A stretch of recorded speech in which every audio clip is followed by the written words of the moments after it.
Sin City was a comic penned by the legendary Frank Miller in the 90s. Famous not only for its gritty and intense action, not unusual for Frank Miller, but also its very intense high contrast color scheme, mainly using black and white and occasionally bursts of bright colors on notable characters. It was adapted into a film in 2005, which did require some changing of the style, but it's one of the most accurate comic book movies ever made, given that Frank Miller directed it. Hello everybody, my name is Spoons Rattling, and welcome to a video covering a sort of painting scheme that I came up with after very recently watching Sin City for the first time and falling in love with the franchise at first sight. Of course, I started with gray, as I usually do, but if you wanted to start with black, that's totally okay, though I would still recommend doing a base coat of a black of your choice just to keep things even and consistent. I'm using Black Legion here, the contrast paint that I almost always use for black, and I'm simply covering the entire model. I'm using a Space Marine here as reference, but really you could do this for anything. We have to keep in mind the key tenets of the art style of Sin City if we're trying to imitate it. Of course, I'm no Frank Miller, and I'm not even that great of a painter. However, I am still going to try and imitate it to the best I can in a 3D form, like a miniature. So, the main thing with Sin City's art style is, of course, high contrast. So we want to start with a very deep black, as I am here, and then we're going to use white. I'm just using Vallejo white, we'll get to that later, to dry brush. The main thing is that this is going to be almost all of it, so we have to be very mindful of where we put our white and things like that, but we'll cover that more in that section. I wanted to cover here some of the differences that we're going to be applying here. Of course, being a 3D medium, it is harder to get that insanely high contrast, sort of minimalist almost designs that Frank Miller was known for. So we're not going to go for exactly that. I don't think I'm a skilled enough painter to even pull that off. We are going to use a lot of dry brushing to accomplish a similar look, but also I wanted to touch on color. So to make this technically tournament legal, usually the rules are everything needs to be painted and you have to have at least 3 colors on the miniature, which we are going to do here, because as we saw earlier in the intro, it's not uncommon for a splash of color to be inserted into sections of Sin City, especially with certain characters or in certain moments where it adds impact to that character design, and I'll show you a few examples here. First up, we have Patrick Rourke with green eyes, Dwight with red shoes, Delia in blue, and that yellow bastard in yellow. I won't be touching on what these characters do, as that's not really something suitable for this video. However, as we can see that these characters that are very important to the plot do have these sort of splashes of color, some of them all the time, some of them only sometimes. But not only does this allow us to have some color on the model, which is handy, but also allows it to be completely tournament legal. And for the choice of color, it would depend very much on the faction you're playing. For example, if you're playing Imperial Guard, maybe it would be painting one of their shoulder pads with, or putting a emblem on one of their shoulder pads for something like that. But for the Space Marines, I think the choice is rather obvious. We are going to paint the Aquila, the color that is going to be our splash color. And I also am going to show something that allows you to delineate characters a little easier later. Let's move on to the next step after all this is dried. I also want to mention, make sure you paint the base, because we will be tying that into the color scheme as well. Next up, to get that white color for our contrast, we are going to dry brush. I'm using Vallejo white, which is a very strong white, I will admit. So just make sure you load up your brush and then wipe off most of it onto a paper towel.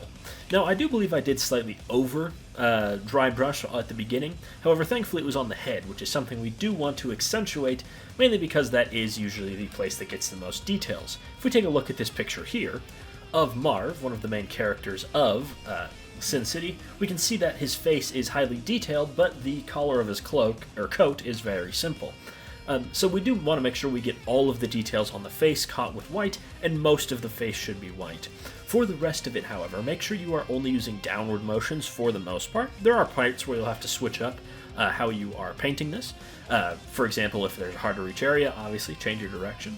But using this downward motion really keeps the shadows very, very dark, and we want to make sure that there is that high contrast. Places that you should leave very dark would be the areas between the legs, under arms, things like that should be very dark.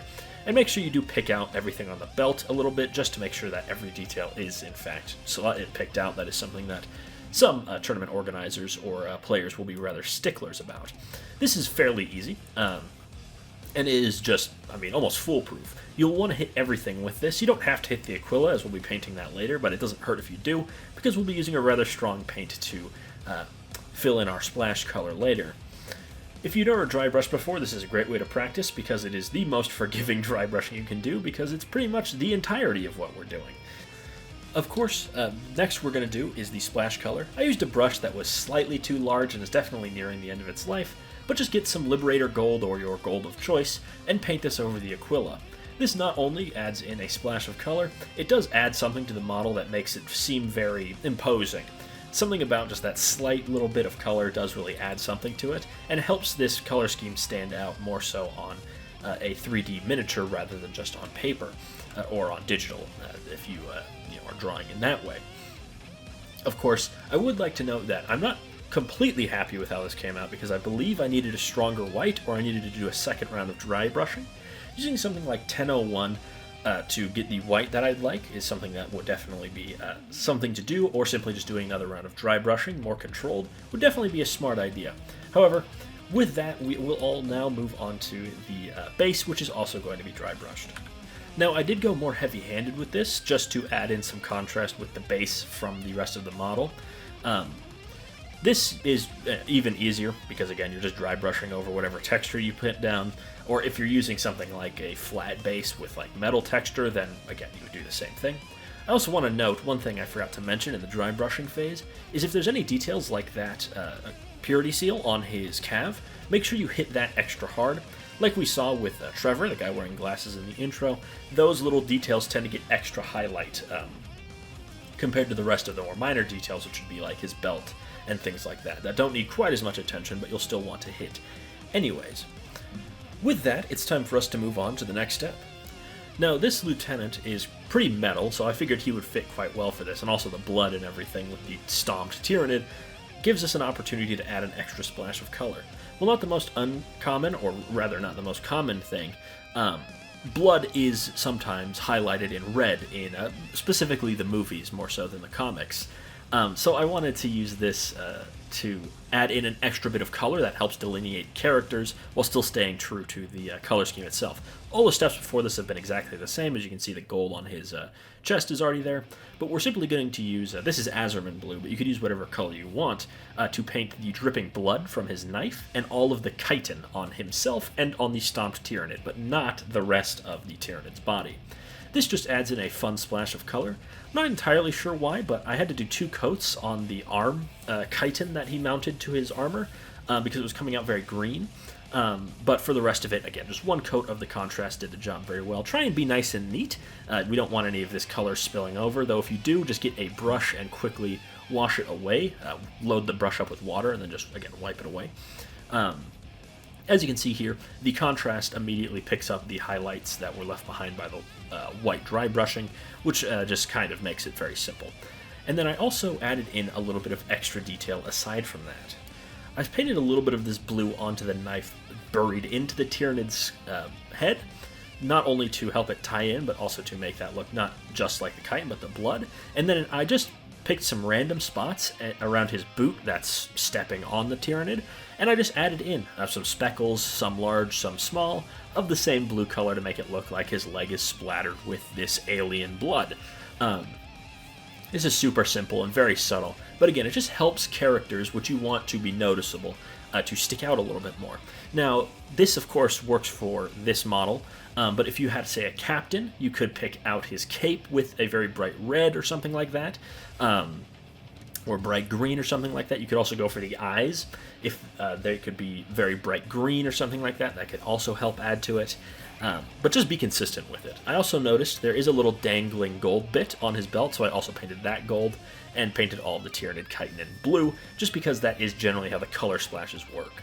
Anyways, here's the finished product. It's a very simple, it only took maybe about 15 minutes per model, but again, all of the details are here and captured, as well as there being 3 colors, that being white, black, and gold, and blue on these on the lieutenant, but they're based, and the base is even dry brushed to add extra detail, so they're fully tournament legal in 15 minutes, and honestly, I think it looks pretty cool. Again, I would go through again with another layer of dry brushing white, or I would use a brighter white, in the future, but I really like how these guys came out. Again, I'm no Frank Miller, but I think that this concept is worth exploring more. If you enjoyed this video, make sure to like, comment, and subscribe, and I will see you all next time. Bye-bye.